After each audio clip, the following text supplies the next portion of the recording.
At the age of 30, Saul became the king of the Israelites and began to rule the nation. Soon, Saul assembled a small army to do battle with the Philistine soldiers whenever they threatened the livelihood of the tribes of Israel.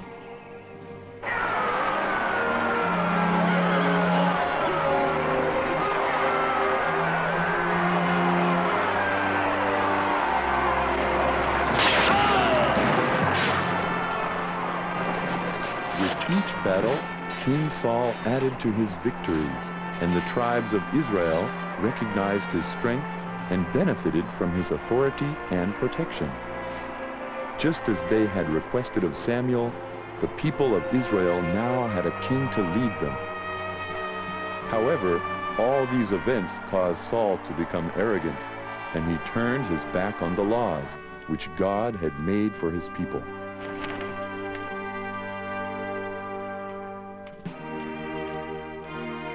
Is Samuel here? I'm sure he'll be here soon. He's late. He's very late. Before setting out to do battle, a sacrificial offering ceremony to God was indispensable. But Samuel, who was to conduct the ceremony, was late in arriving. Father, let us wait for a little while longer. I am sure he will be here very soon.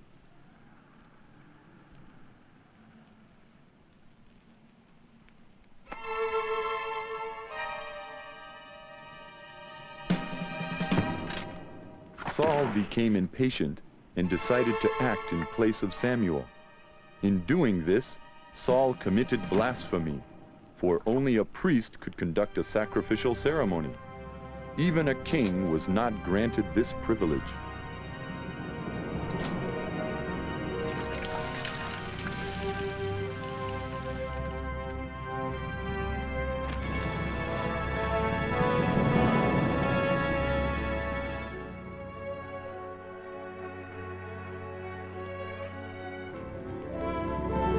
When Samuel learned of Saul's transgression of divine law, he uttered terrifying words, saying that Saul had provoked God's wrath, and therefore the Lord would divest Saul of his kingdom. I am the king. I decide everything. When the people of Israel heard of God's censure of Saul, they no longer revered Saul and turned their backs on him.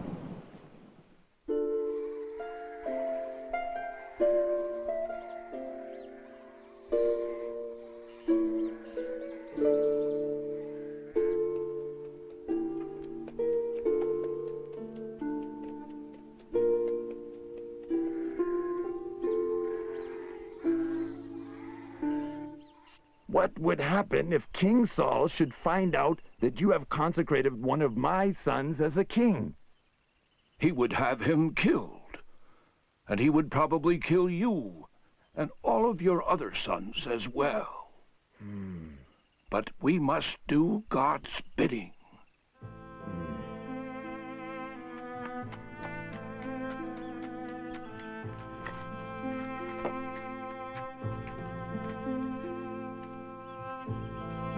These boys, are they your sons? I have another one, my seventh son. He is tending the sheep, but he will be back before long. This is David.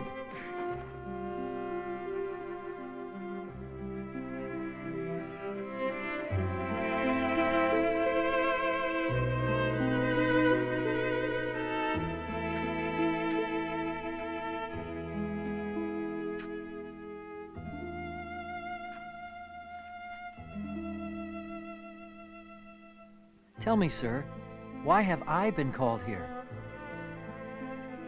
The Lord has appointed you the king of his people.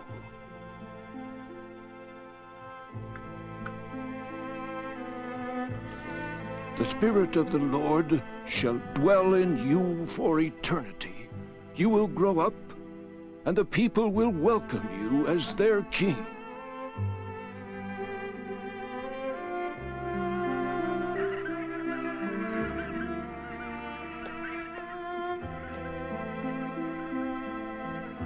David! We shall meet again! Yes!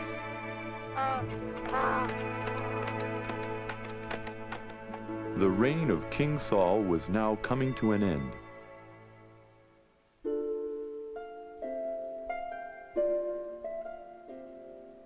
The skill and beauty of David's music carried all the way from his father's house to the ears of Saul's attendants, and they called David to the court to soothe the troubled soul of the king. It was the court officials' intention to comfort the king in his despair. Saul was now beginning to realize that he no longer felt the indication of God being near him. Saul's heart surged with uneasiness and fretfulness.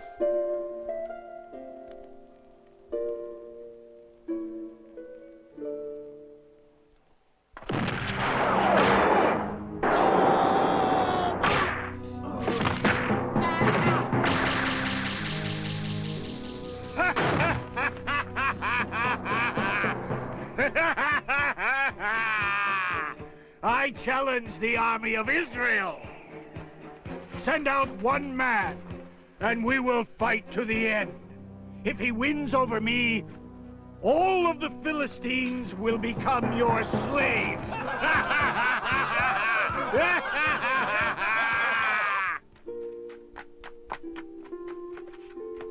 Your Highness, the Philistine troops are advancing. What? It is that giant again! Your Highness? Are you all right? Silence!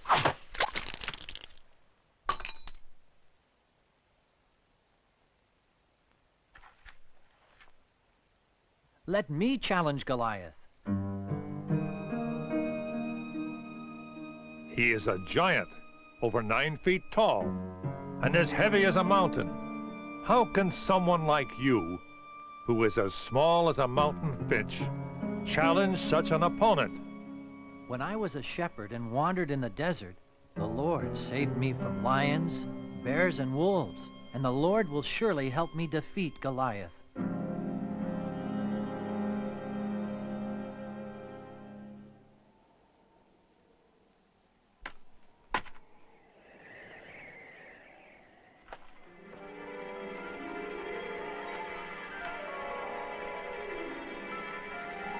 You send out this little runt to challenge me? What has happened to King Saul's pride? What is that stick for, you little runt? Do you think I'm a dog? I challenge you in the name of the Lord. I need no sword or shield.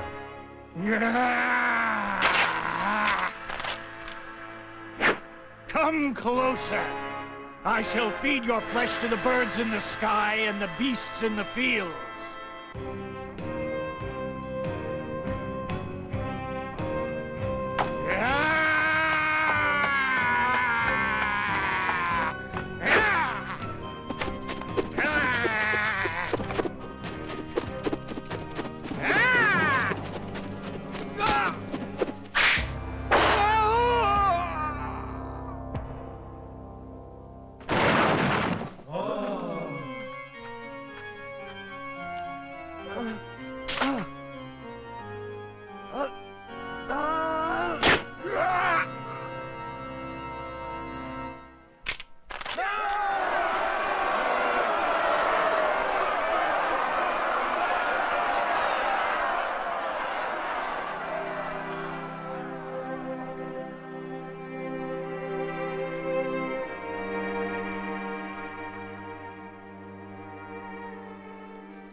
David, from this moment on, you are one of my sons.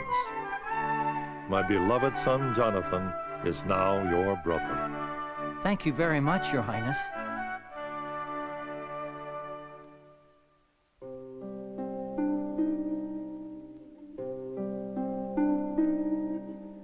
I sing my verses to the king. So you are the fairest of the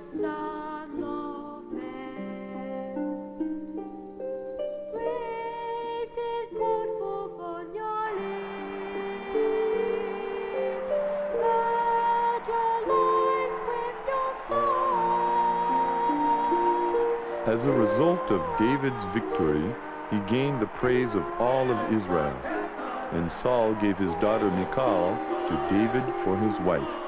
By doing this, Saul thought to gain greater prestige for himself throughout the land of Israel.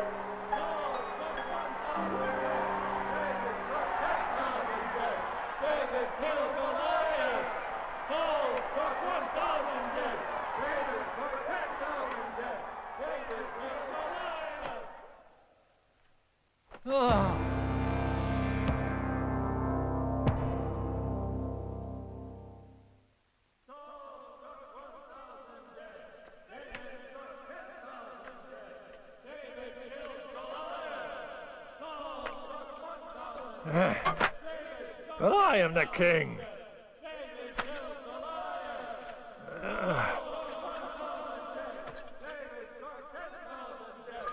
David is but a mere shepherd.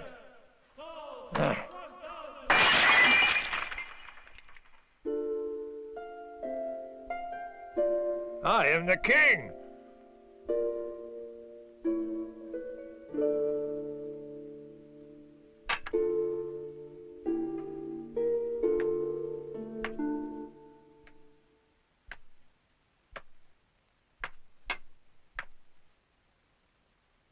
The throne is mine, and mine alone.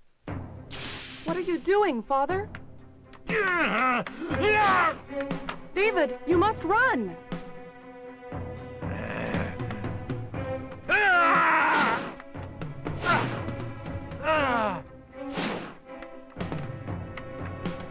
Go after him.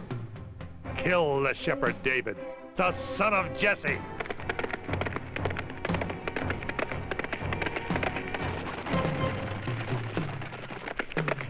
Oh, Lord, please protect me.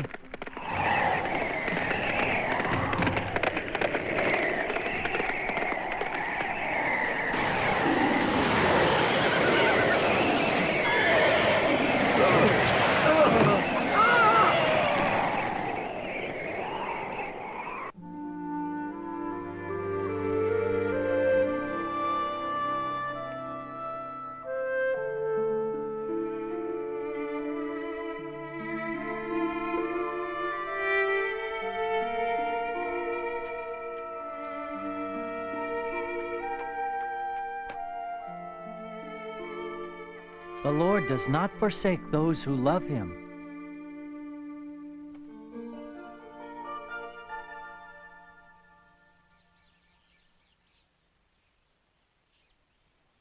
Why do you speak ill of this king of yours?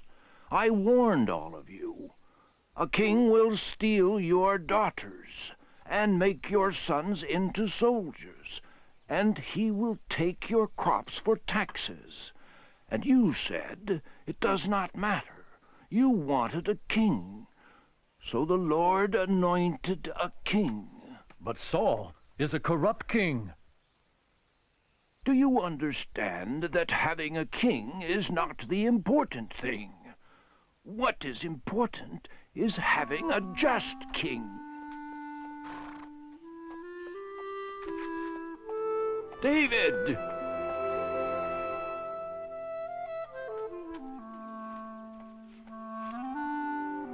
I knew you would come to this place. Prophet Samuel, I shall stay in this land to praise God and become a prophet. I came to stay here with you. You shall have another king after King Saul. That man will be a righteous king. Slay the best sheep and prepare dates and figs. Today is a day to be celebrated.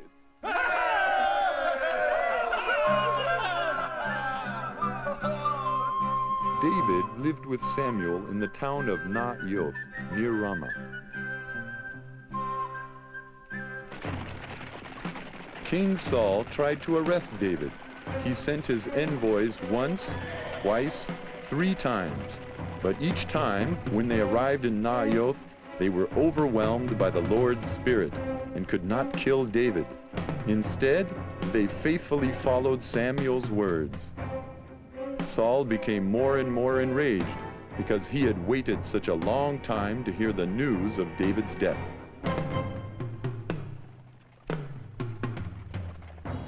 The moment you find David, kill him immediately. Do you understand?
O king, I had you in my hand, and yet I did not kill you.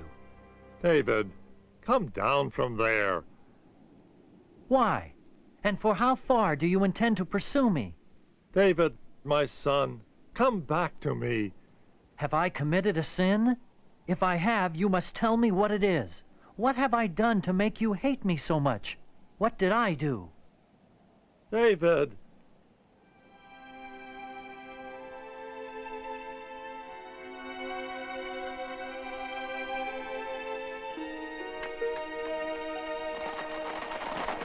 Do not chase him. Enough.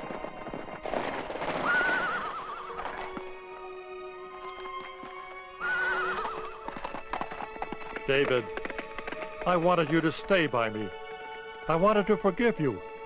But in spite of myself, I am overcome with an urge to kill you. What is happening to me? From that time on, Saul never saw David again.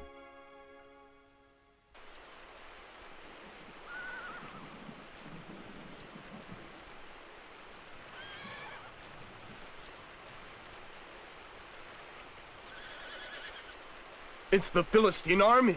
Thousands, no, tens of thousands of them. More than the sands of the desert. Why? Why does the Lord desire to pass the kingdom of Israel into the hands of the enemy?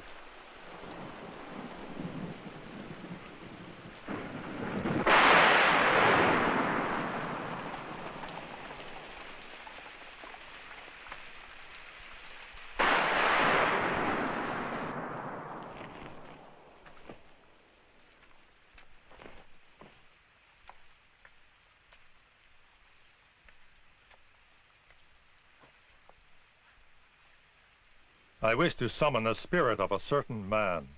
And whose spirit did you wish to summon? I wish to speak with Samuel, the prophet Samuel. Oh, spirits of Samuel, the prophet, spirits come in now. We call you your spirits are coming and come in, spirits come into us. I wish to hear what lies ahead of us. God has forsaken you. God will hand you, your sons, and all the people of Israel to the Philistines. God has delivered your kingdom into the hands of David.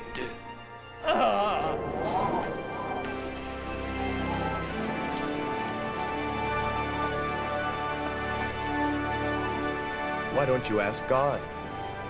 There is no answer. Day after day, since the death of Samuel, the Almighty has remained silent. But Father, you have forbidden shaman from dwelling in your kingdom. They tried to challenge the mysteries of the past and the future. They even tried to challenge God. The Lord will punish us. I shall fight. I will fight to the end.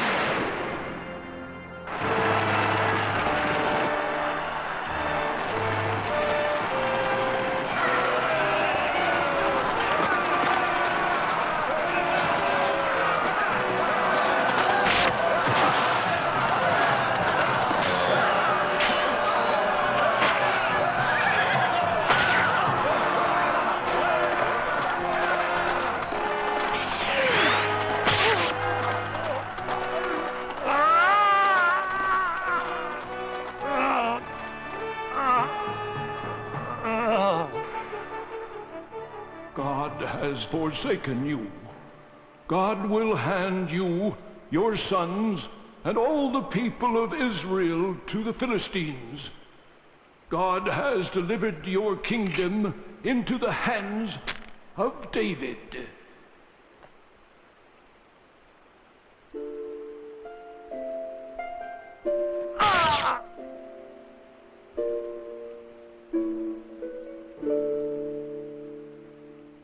King Saul is now dead, the Lord anointed no other. His son died with him, the son I loved as a brother. Saul and Jonathan spoke word to me, friend and brother, neither life nor death can separate them from each other. Swifter than eagles can be, stronger than lions were he. Swifter than eagles can be, stronger than lions were he.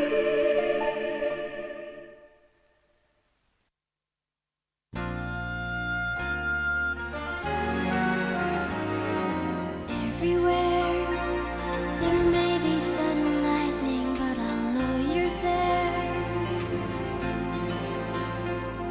Should the rain erase me, I'll be sure to feel you move the pain.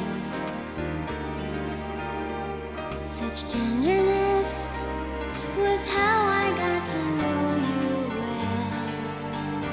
Could you tell I see again? I thank you and hope to share this life.